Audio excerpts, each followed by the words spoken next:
Common loop है।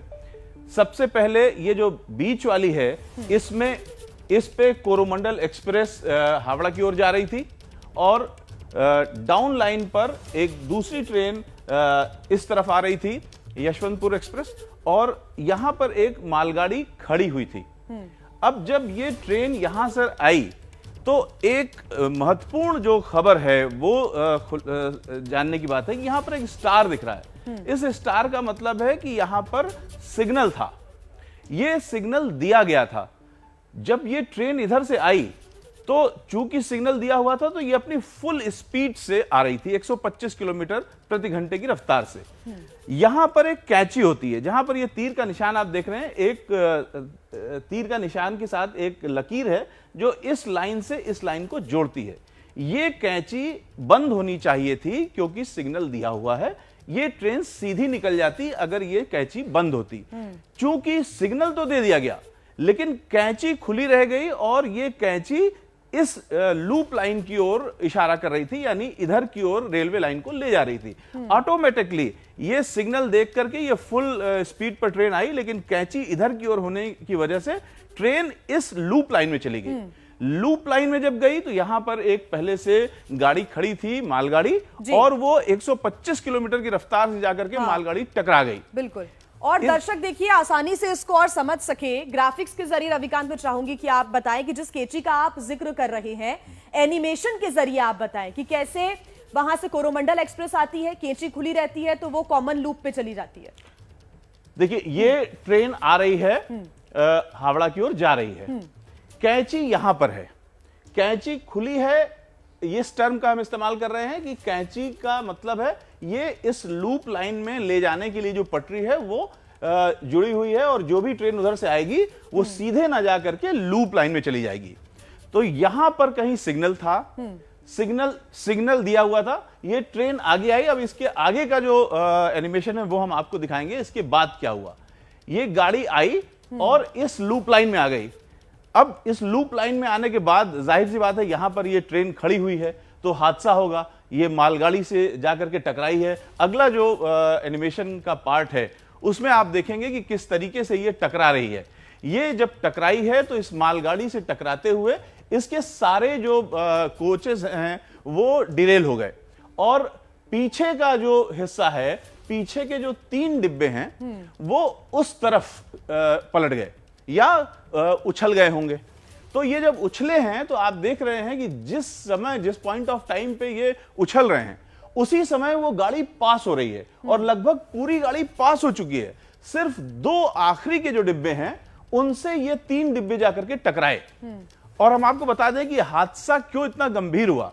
ये जो 2 डिब्बे हैं पास होती हुई ट्रेन के, उसमें वो जनरल कोचेस थे, उसमें ठसाठस लोग भरे थे।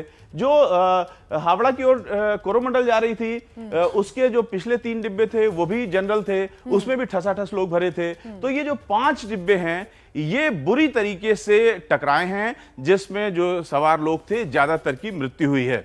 और ये ट्रेन जो हादसा हुआ है वो उसमें कुल 24 डिब्बों की ये गाड़ी थी जो कोरोमंडल गाड़ी थी, उसके 21 डिब्बे डिरेल हो गए। बाकी के जो 3 डिब्बे थे वो उस तरफ डाउन लाइन पे पलट गए। तो 5 डिब्बे पूरी तरह क्षतिग्रस्त हो गए। और चूंकि हादसा 125 किलोमीटर की रफ्तार से हुआ तो मोमेंटम काफी ज्यादा था, तो नतीजा सभी कोचेस में हादसा हुआ। जो चूक है वो यहां पर हो गई, एक जो छोटी सी लापरवाही, जो कैची का आप जिक्र कर रहे हैं। एक बार फिर से अपने दर्शकों को हम वो एनिमेशन दिखा देते हैं जिस कैची का आप जिक्र कर रहे हैं। आप एक बार फिर से बताइएगा कि कैसे वो एक छोटी सी चूक ये 3 ट्रेनों से आपस में टकरा जाती है, मालगाड़ी से वो ट्रेन टकराती है और 288 लोगों की जान चली गई।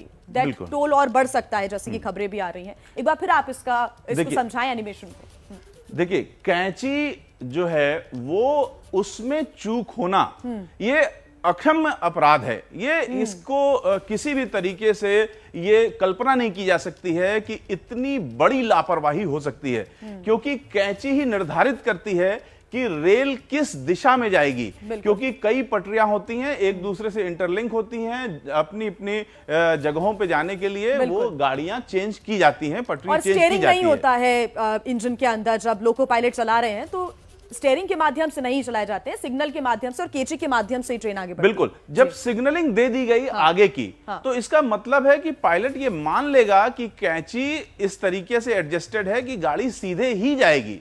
लेकिन यहां पर एक ये बहुत बड़ी चूक हुई कि कैची खुली रह गई। अब ये जो कैची है, इस पर सवाल उठेगा कि ये कैची क्यों खुली रह गई। इस पर जांच होगी और उसके बाद पता लगेगा ये कैची मैनुअल थी या ऑटोमेटिक थी, किस वजह से ये खुली रह गई। अगर ये मैनुअल थी तो ये मैनुअल चूक कैसे हुई और किसकी जिम्मेदारी थी। अगर ये टेक्निकल थी और ऑटोमेटिक थी, तो अगर ऑटोमेटिक थी तो फिर कौन सा ऐसा एरर था जिसकी वजह से ये हुआ हादसा। दूसरी बात, कवच की बात हो रही है, तो कवच की बात हम दर्शकों को अच्छी तरह समझा दें कि जो कवच है वो सिर्फ गाड़ी में नहीं होता है, वो पटरियों में भी होता है। क्योंकि यहां की जो पटरियां हैं उसमें कवच नहीं था, इसलिए एक तो कोरोमंडल में भी, गाड़ी में, ट्रेन में भी नहीं था। अगर कोई ऐसी ट्रेन आती जिसमें कवच होता भी, लेकिन चूंकि पटरियों पर कवच का सिस्टम नहीं लगा है, तो यह हादसा तब भी संभव था। क्योंकि कवच तभी काम करता है जब उसके जो डिवाइस हैं वो पटरियों पर भी लगे हों। यानी गाड़ी में लगे कवच का आधा सिस्टम और बाकी का सिस्टम मिल करके काम करता है। तो एंटी कॉलिजन सिस्टम के बारे में रविकांत आपसे मैं एक छोटी सी इंफॉर्मेशन चाहूंगी कि अगर ट्रैक पे भी लगा हुआ है और अगर ट्रेन में भी लगा हुआ है, तो इसमें भी 1-2 किलोमीटर का फर्क होना चाहिए, तब वो शायद आगाह कर पाएगा कि आगे कुछ डैमेज है ट्रैक, तो आप आगे ना बढ़ें। इसमें क्या एंटी कॉलिजन सिस्टम काम करता अगर लगा होता तो?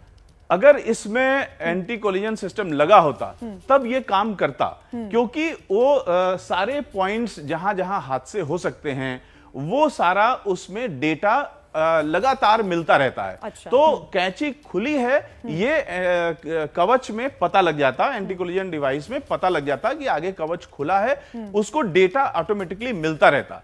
चूंकि कवच नहीं लगा था इसलिए वो पूरा फेल हो गया। लेकिन ये जानकारी जरूरी है कि जो कवच है वो सिर्फ ट्रेन में लगे होने से काम नहीं चलता।